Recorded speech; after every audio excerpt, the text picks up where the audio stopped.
ஆத்மானாத்ம விவேகம் ஸ்லோகம் 147. பகவானுடைய அருளால் தீட்டப்பெற்றதும் அழகியதுமான விவேக விஞ்ஞானம் எனும் சிறந்த வாளினால் அன்றி பிற அஸ்திரங்களாலோ சஸ்திரங்களாலோ காற்றாலோ நெருப்பாலோ இந்த தலை களைவதற்கு இயலாது.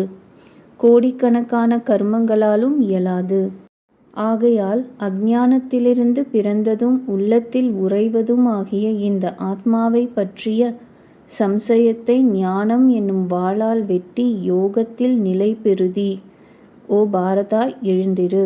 இது கீதாச்சாரியனின் வாக்கு. ஸ்லோகம் 148.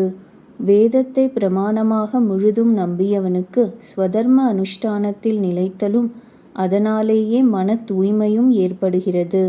இங்கனம் மன தூய்மை எய்திய இவனுக்கு பரமாத்ம சாட்சா்காரம் கிட்டுகிறது. அதனாலேயே வேருடன் சம்சார விருட்சம் நாசமடைகிறது. பாவச் செயல் ஒழிந்த புருஷனுக்கு ஞானம் தானாகவே உண்டாகிறது. ஸ்லோகம் 149. தன்னுடைய சக்தியாலேயே தோற்றுவிக்கப்பட்ட 5 வகையான அன்னமயம் முதலான கோஷங்களால் சூழப்பெற்ற ஆத்மாவானது பிரகாசிப்பதில்லை.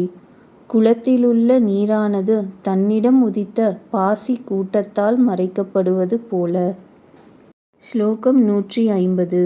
அந்த பாசியானது நீக்கப்பெற்றதும் நீர் நன்றாக சுத்தமாயும் உடனே மனிதனுக்கு தாகத்தையும் வெப்பத்தையும் போக்குவதாயும் உயர்ந்த இன்பத்தை அளிப்பதாயும் காணப்படுகிறது.